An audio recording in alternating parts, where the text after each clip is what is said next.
We move on to some news on the economy because after a strong economic recovery in 2022, Malaysia's economic growth is expected to slow down to 4% in 2023, down from an estimated 8.8% for 2022 due to a high base effect and the weakening of external demand amid a sluggish global economy.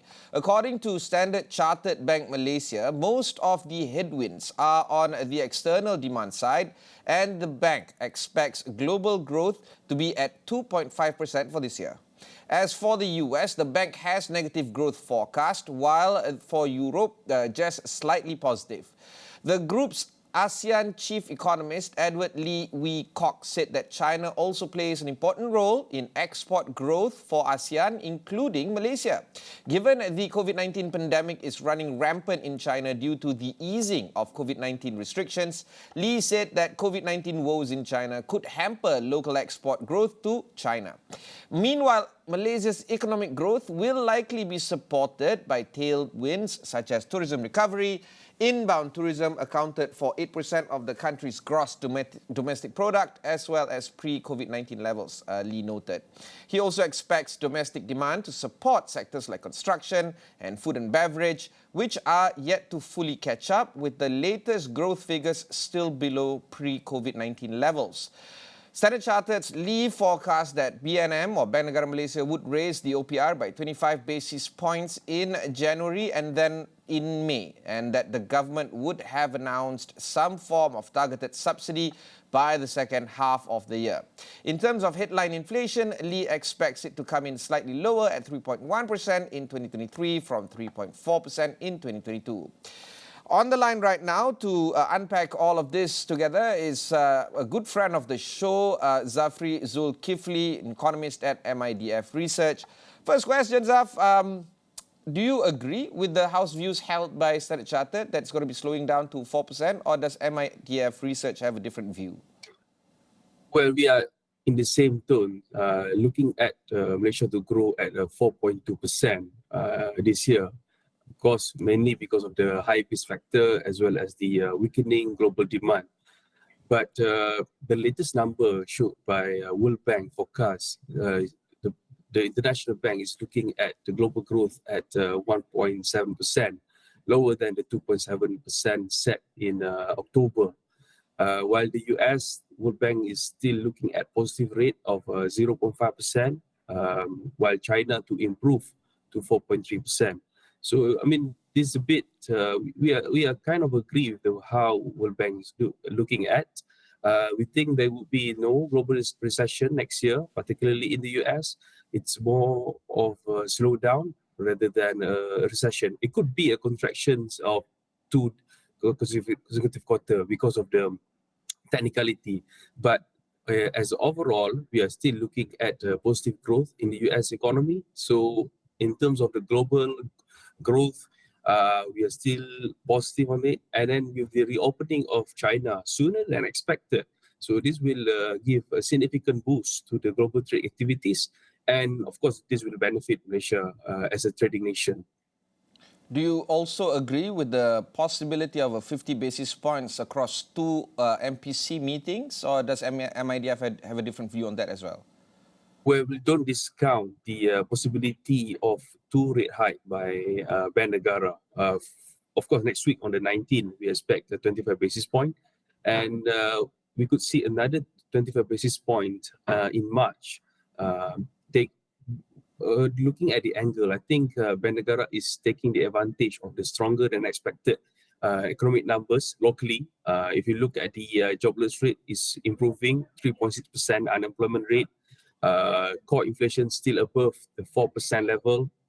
And looking at the distributive trade numbers released yesterday in IPI, we think that Bank Negara is very likely to raise the OPR twice, not in May, possibly in March, taking the advantage of the GDP announcement to be made in February. And of course, we're looking at the possibility of a recession hitting some parts of the world, including the US. Do you think that that might have a knock-on effect towards economies like Malaysia and in ASEAN?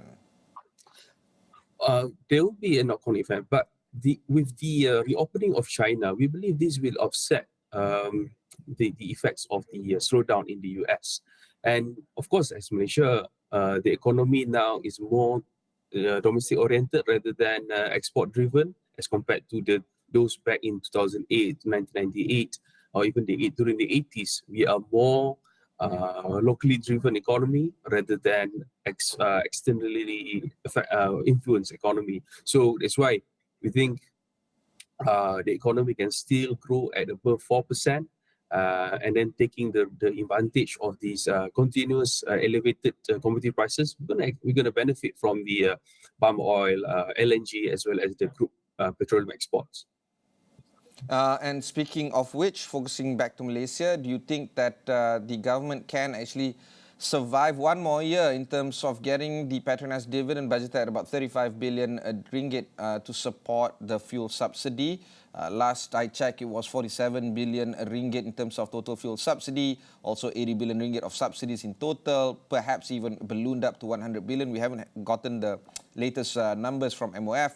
What's the story in terms of targeted subsidies and, generally speaking, improving how the government is going to get their income, perhaps even widening the tax base right now? I believe the government can still finance the subsidy, given that the commodity prices remain elevated. Last year it was $99 per barrel. This year we are looking at 96. Maybe government is looking at much lower than that, maybe around 85 to $90 per barrel. But given that prices, of course, this will benefit the government coffer in terms of the petroleum revenue, and this still, because when we compare the petroleum revenue against the total fuel subsidy, we are still have a net revenue from the oil revenue.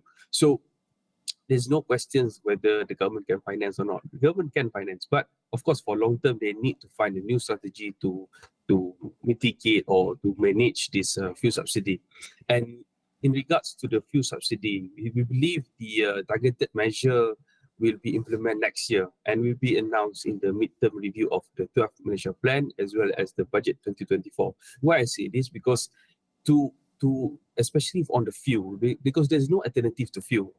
Those people driving with electric cars very little, and there's no alternative to fuel. You have to still fill up the fuel for your car using the RON 95 and then diesel. So I think the government need more time to study that, and as well as to prepare for the mechanism. So I don't think they will be implemented this year. I think the best timing will be next year for the targeted fuel subsidy. And of course, budget 2023 is on the horizon. We're looking at some, I guess, traditional items to be presented. What would be some of the ideas that you're looking at, or the items that you're looking forward to in the budget retabling on February 24th? Well, most importantly is to look at the development expenditure, because during the initial presentation in October, the DE was the highest ever recorded at 95 billion ringgit.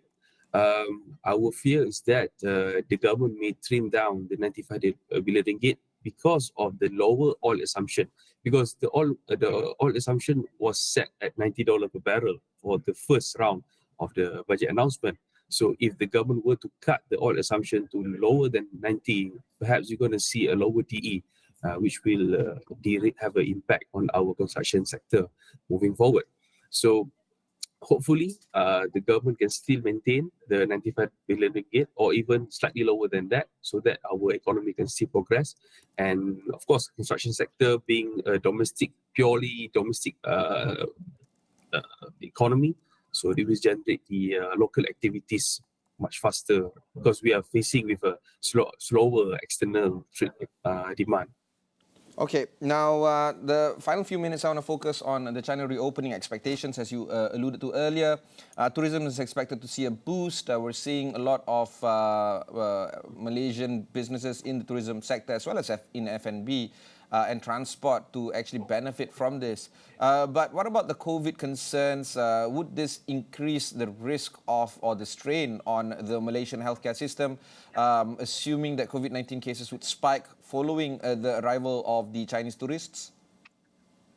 I agree. There is a downside risk by allowing the Chinese tourists to come in. Of course, not just Chinese tourists, other tourists, of course, pose a risk for the COVID. But looking at the vaccination rate, first dose is more than 85%, second dose close to 70 plus. So I think the vaccination rate can still prevent us from having serious infection cases. So, and we think this can be containable, and we have less risk to the economy. But but my concern is more on the domestic economy of China. If they flip flop again on the zero COVID policy, let's say they call off again this reopening, the international border reopening, lockdown in Chinese any of the Chinese cities. So this will cause the global economy, especially global trade economy, to falter again. So this is more a concern rather than here. I mean, here I think the vaccination rate is quite high, is able to contain and prevent from any serious cases. And of course, because of this downside risk possibly being mitigated, do you feel that, and you're right, it's not just the Chinese tourists, but of course other tourists as well. Do you feel that there are other downside risks following the Chinese economy reopening, or it's generally net positive when it comes to China being open for business right now? Of course, would be net positive since China is open for business. But the next thing, downside is we are looking at is if the Federal Reserve of US prolong its tightening of monetary policy. Based on the projections made in December, the Fed funds rate, the upper range will most likely to end at 5.25%. Market now is looking at only twice rate hike, so we're going to end at 5%. So if the central bank were to extend the tightening of monetary policy beyond 5.25%, maybe perhaps 5.5 or even 6, this will have a negative impact on the financial market as well as the global economy, as including Malaysia economy. What's MIDF's house view in terms of the Fed right now? Are they going to continue on being hawkish, or are we nearing towards the terminal stage of rate hikes? We are looking at two rate hikes. First on the February with 25 basis points, slower than the 50 bips in December. Okay. And then another one in March with another 25 basis points. So the Fed funds rate will end at 5% upper range for this year. Final question, Zaf, are we optimistic about 2023 outlook, or would there still be concerns that is hanging in the air right now? Well, there is a concern, but overall we are optimistic on the economy. First, of course, China reopening is positive news. Global economy, even though slowed down, but still a positive growth.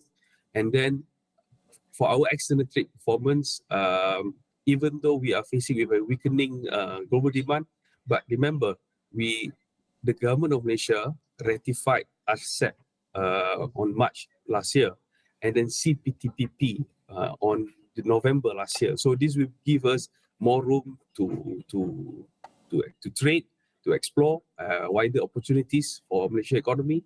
And looking at the global domestic economy, we expect CPI to ease further, maybe around 2.3% for this year. And with this stable government, we think the domestic demand will continue to support the economy. And of course, this will give the economy at 4.2% GDP growth for this year. Yeah, thank you. Sorry, you wanted to finish off your sentences now? No, that's my last sentence. Fantastic, Zaf. Nice haircut, by the way. That was Muhammad Zafri Zulkifli, the economist at MIDF Research. We now move on to some local news. Serba Dynamic Holdings Berhad has submitted its 2022 annual report for the financial year ended June 30th, 2022, together with its audited consolidated financial statements for FY22 to Bursa Malaysia Securities Berhad yesterday after much delay since October 31, 2022 deadline. According to the Edge, Serba Dynamics share trade was suspended on December 23rd near Christmas time last year, following the group's failure to submit its 2022 annual report by the extended deadline. Bursa Malaysia had, on November 1st, 2022, granted the company an extension of time until December 15th last year. When Serba Dynamic failed to meet the October 31st deadline, the financially distressed oil and gas services provider said that it faced challenges for the completion of the audit by the external auditors due to the lack of personnel arising from the resignation of many of the staff across the organization, including its CFO and the financial controller in September last year. Serba Dynamics said that the company's finance team has to also adapt to new work processes in facilitating the interim liquidator and his team in carrying out their duties in managing the company's financial and operational affairs. The group appointed Victor Saw Seng Kee of PricewaterhouseCoopers PwC Advisory Services Sendirian Berhad on August 23rd, 2022 as the interim liquidator. In addition, there were also some delays in finalizing the responsibility of the audit fees and other incidental obligations, Serba Dynamics said through its filing to Bursa Malaysia yesterday. Nevertheless, in the 2022 annual report, Chairman Dato' Abdul Kadir Sahib said that the group will focus on financial health and continually transform its business models to cater to global challenges and changes in the energy industry. Serba Dynamic Group MD and CEO Dato' Dr. Abdul Karim Abdullah said that the PN17 or the Practice Note 17 company is looking into formulating a plan to regularize its financial condition in approximately 1 month. For FY22, the group recorded revenue of 1.35 billion ringgit with gross loss of 1.09 billion ringgit, mainly due to the outcome from the debt settlement scheme and the presence of the interim liquidator initiatives that has been undertaken. Meanwhile, the government has extended the exemption of ICPT or the Imbalance Cost Pass-Through Charge on Green Electricity Tariff GET in their first half of this year and maintaining a surcharge of 3.7 cent per kilowatt per hour for the GET in the period. In the meantime, the Energy Commission or EC will be reviewing the ICPT exemption incentive for the second half of this year in order to ensure clarity and fairness of the mechanism.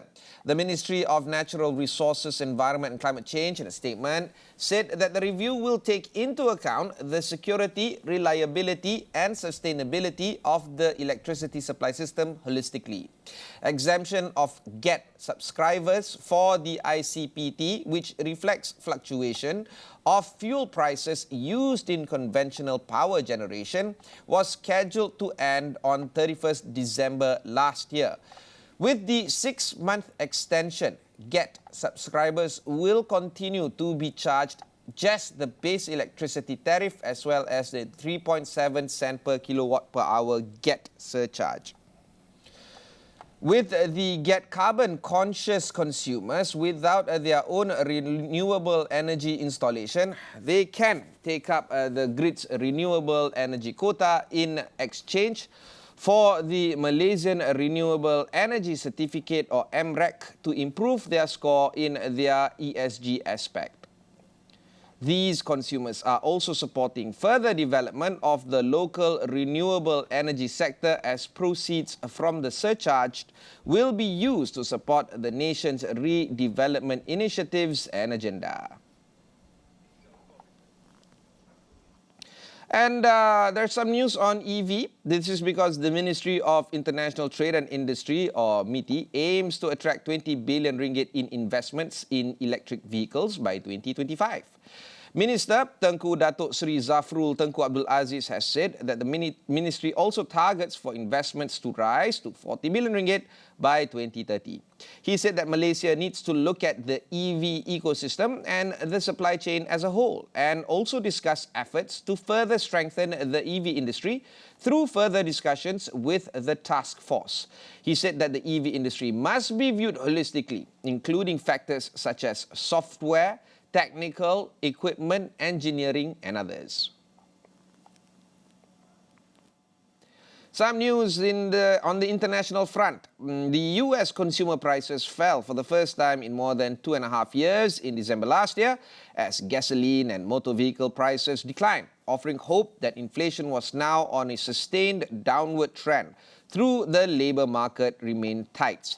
The Americans also got more relief at the supermarket last month, with the report from the Labour Department on Thursday yesterday showing food prices posting their smallest increase monthly since March 2021. But rents remained very high and utilities were more expensive. Cooling inflation could allow the Federal Reserve to further scale back the pace of its interest rate hike increases next month. The US Central Bank is engaged in its fastest rate hike cycle since the 1980s. Today we've got some good news. Good news about the economy. For the 6th month in a row, inflation has come down. Measured over the last 12 months, it has fallen 6.5 to 6.5%. That's down from 7.1% the month before. It's down from 9.1% this summer. Inflation is now at its lowest level since October of 2021. When we look at just the last 3 months, we see that inflation fell to 1.8. Meanwhile, Federal Reserve policymakers on Thursday yesterday expressed relief that inflation continued to ease in December last year, paving the way for a possible step down from a quarter-point interest rate increase when the US Central Bank meets in just under 3 weeks from now. According to Richmond Federal Reserve President Tom Barkin, this shows that the Fed aggressive stance works in managing the economy and presumably in the process constraining inflation. Meanwhile, Philadelphia Fed President Patrick Harker said that hikes of 25 basis points will be appropriate going forward. The Fed set the target policy rate between 4.25% and 4.5% at its December meeting, and data since has shown that inflation easing and the labour market slowing modestly from the torrid pace of job and wage growth through much of 2022. The data has kept the Fed's hope of a soft landing in view and led policymakers this week to talk more openly of scaling back rate hikes to the quarter-point increments for the Fed used more commonly in recent decades. US stocks closed higher yesterday, extending recent gains as data showing a fall in consumer prices in December bolstered expectations of less aggressive interest rate hikes from the Fed. Friday brings results from a number of big banks, kicking off the start of the fourth quarter earnings season for the S&P 500 companies.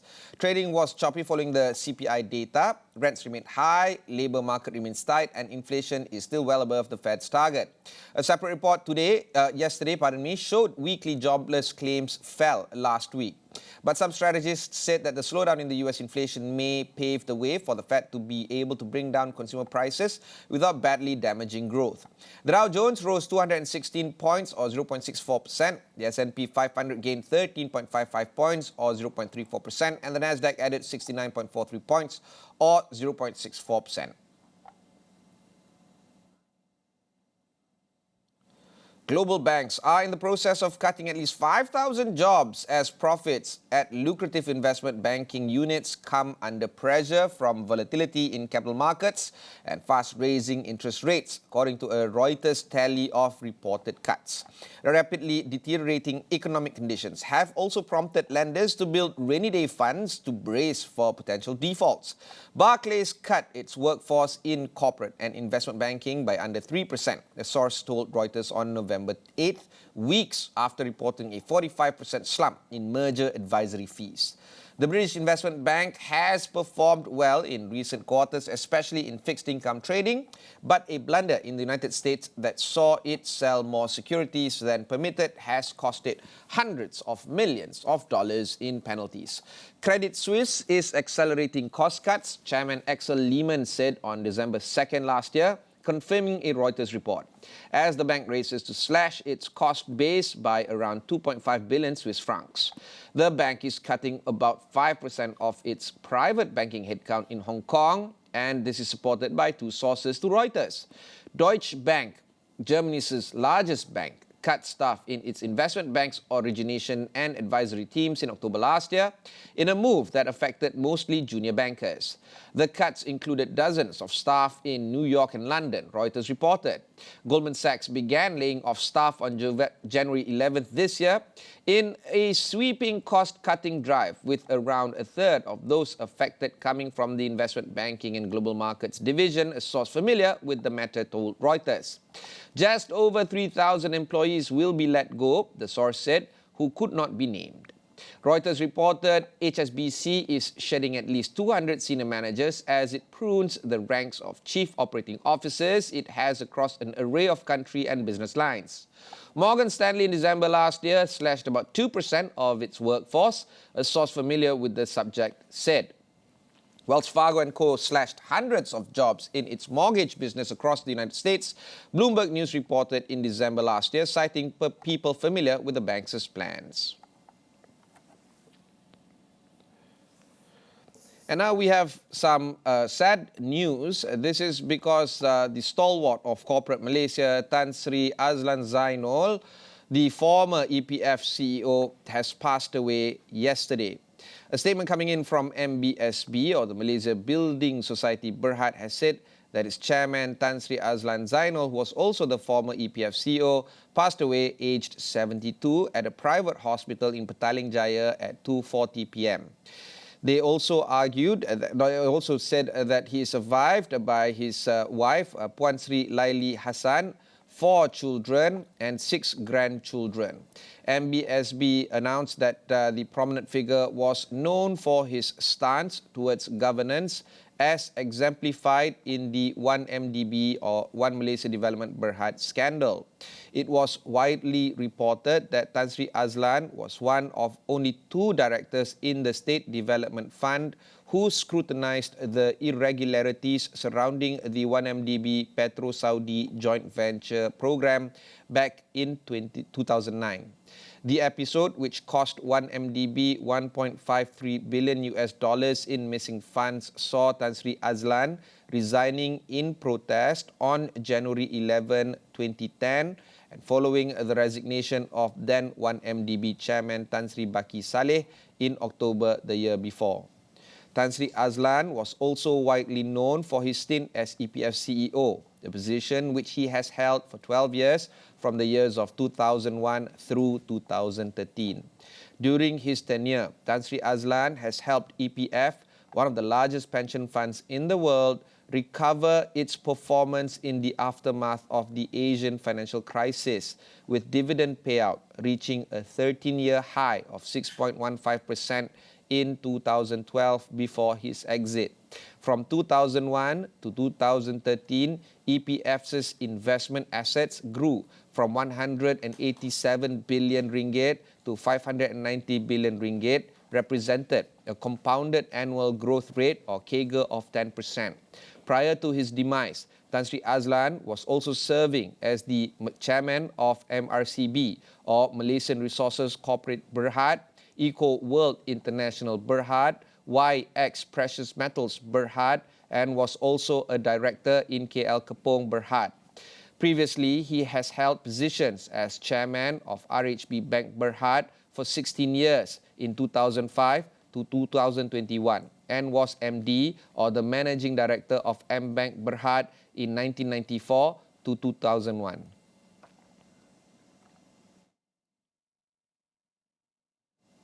Tan Sri Azlan has inspired many of us, especially folks of my generation, to enter the corporate Malaysia with a clear view of improving not just the value of the organizations that we have been at, and of course, also trying to improve on the integrity and the ability for us to voice out our concerns and our worries and try to point out any scandals that is happening in corporate Malaysia.